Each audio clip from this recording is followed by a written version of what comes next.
Hi, welcome along to today's 4-Minute Clinic Live.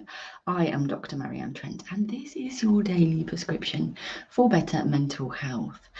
What will people say is something commonly said to me in clinic, but also something I think we often think.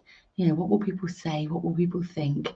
Oh, I can't do that because, dot.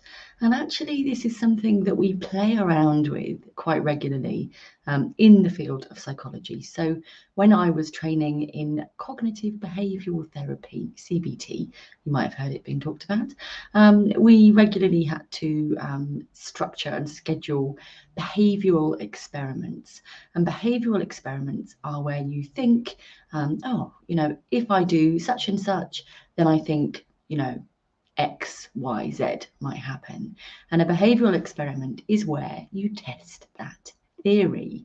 So one example in the textbook we were learning from was, what if I went out with, lipstick, round my lips and on my teeth and, smeared on my cheeks? What will people say? What will people do?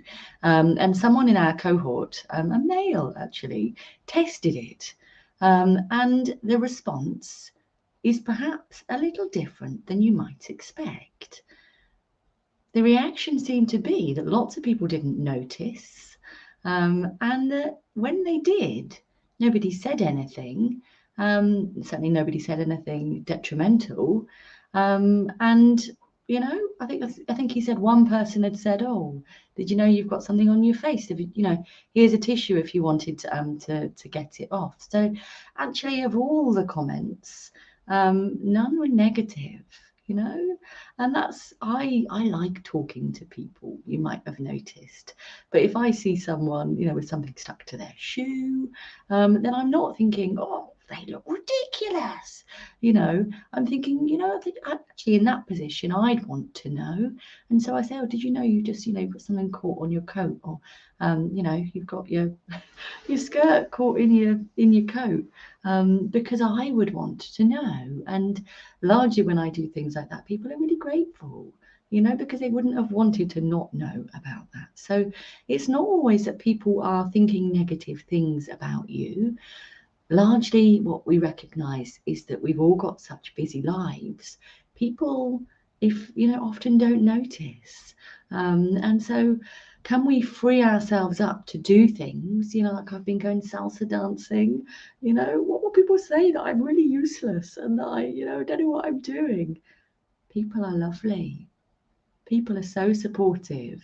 And actually, of those people that I've told that I've been going salsa dancing, people have been like, oh, that's amazing. That's really good. Like, I'd love to do something like that. But I never feel brave enough. And it's like, well, why don't we just take a deep breath? Take a moment and give ourselves permission to do things we want to do, regardless of what others might say. If you find this helpful, and if you are a health professional and you like this way of thinking, do think about checking out the Our Tricky Brain Kit, which is a physical kit I will post to you, and also a course to teach you about the theory about our tricky brains. It's £90, absolute bargain just for the training alone. Check out the link with this video, or DM me and I can send you some more details too. Thank you so much for tuning in. Let's just, be kind to these tricky brains of ours and know that we are doing our best to get through each day whilst being in, a really tricky social time of being human. Stay kind, be kind to others. If you find this useful, please do like, share and comment, even if watching on replay. Take care, have a great rest of the day.